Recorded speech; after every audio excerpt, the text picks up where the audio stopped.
Our very special guest tonight, who will be out in just a few minutes, is the incredible Todd Rundgren and Utopia. Whoa!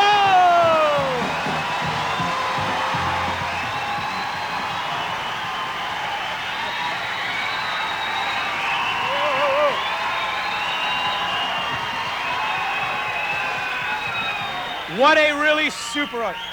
Hey, you guys are a super audience, and don't worry because you're going to get a super show. A lot of friends here tonight, the Bananaz gang, hey, JT Will, Sherry, we got a whole bunch of people here. Are you psyched?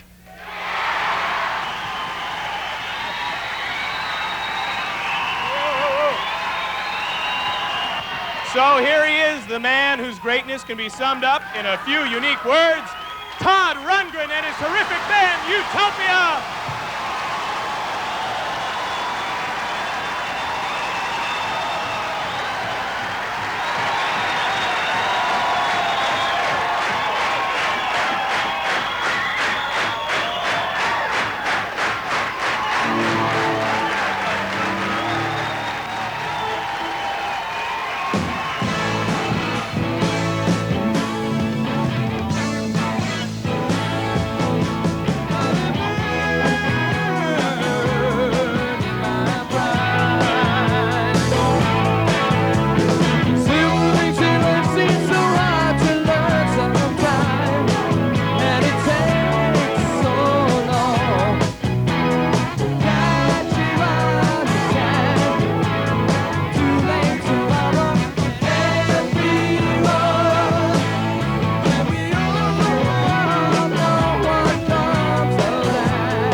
You have a TV studio in your house?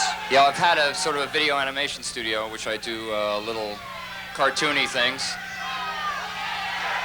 This is our bleacher audience, way out here out in the dark there. This crowd is totally out of control. Yeah, great.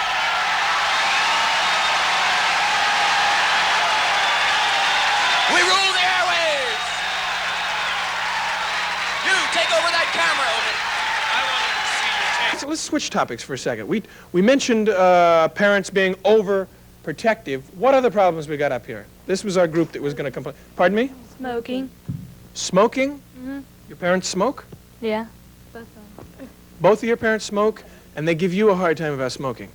No, my mom don't. Oh, I got it wrong. What are you getting at then? They complain about your smoking, or you just don't like their smoking? What is it? No, it's that they both smoke, and they're around us when they smoke, but when it comes to you smoking, they just don't agree with it, and they started younger than what we did. Double standard, in other words, right? Yeah. Does that apply to a lot of things? Yeah. Really? Well, like what else? Smoking pot. Why, your parents smoke pot, but they don't let you smoke it? No. Well, my mother tried it, and my father, you know, he smokes pot all the time. But when they found out that I did, I really got, in trouble for it. What percentage of teenagers would you say are rape victims each year? A very high percentage. Our 1977 statistics for the Rape Crisis Center showed that about 45% of the cases that we handled were of women and children under the age of 19. I assume then your father was an alcoholic? Yes, sir. And your father was also an alcoholic? Right. What was it like? Can I ask? What was it like for you, Todd?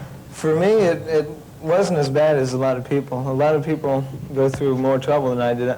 I just, my father yelled a lot, and he punished us a lot, but I never really got any severe physical harm or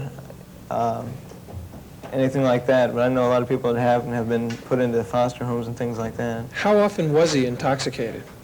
I never saw him intoxicated. Oh, you never did? No. You just felt the after effects from the... Right, just the alcohol effects. Mm-hmm. How about you, Dick? Around the house, everything was really tense. Nobody in the family was really talking to each other. It was just like we all existed under the same roof. There was a lot of violence in that my dad would, and over little things, would beat us, you know. There was a time when I had a couple broken ribs. Do you think that the conversation, that it is good for her to be having the conversation with her boyfriend, or should she make it on her own? Should the boyfriend play a part in her decision is really what I'm getting at. He shouldn't be pressuring her because it's her decision. He's not the one that has to take the pill and suffer the effects of the pill. I enjoy having fun, you know. I don't try to give anybody anything heavy to deal with, never have. And I just try to cruise along with what's happening, and I try to listen to what you folks are saying, and I just try to project through me what you're saying, you know. I mean, how you feel about sex, I try to bring that out in funny lines and things like that on radio and television. How you feel about life, I try to do the same thing. Why are you giggling? She says, "You want to go bananas?" I said, "What?" She says, "You're going to be on Bananas today."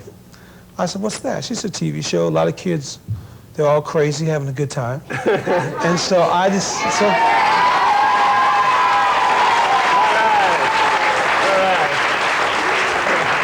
and I saw everybody dancing, having a good time. I'm turned on.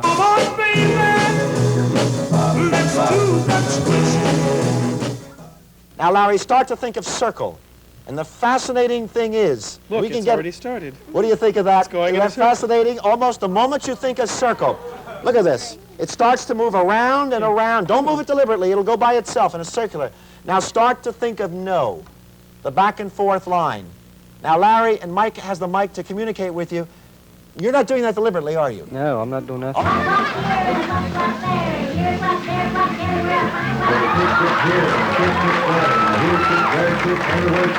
What was it like? I mean, you know, your father has been a star since he started, and he's continued to be a star for all of this time in films, books. You've authored several best-selling books, and radio, TV, records, films, everything. What's it like? Dairy bars. Dairy bar. Oh, what's it like for me? Yeah, since when you were growing up.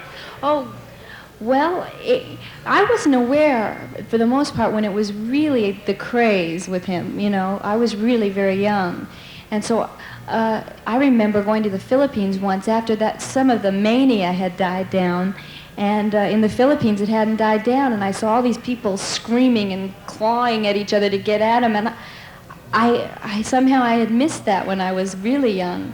But mainly, I had a really normal childhood and a real normal home life and family life because they were both just everyday normal parents at home. Yeah, but with such a super dad and everything. She didn't know she was married. The daughter, I know I didn't. the daughter of the Sean Cassidy of the Philippines.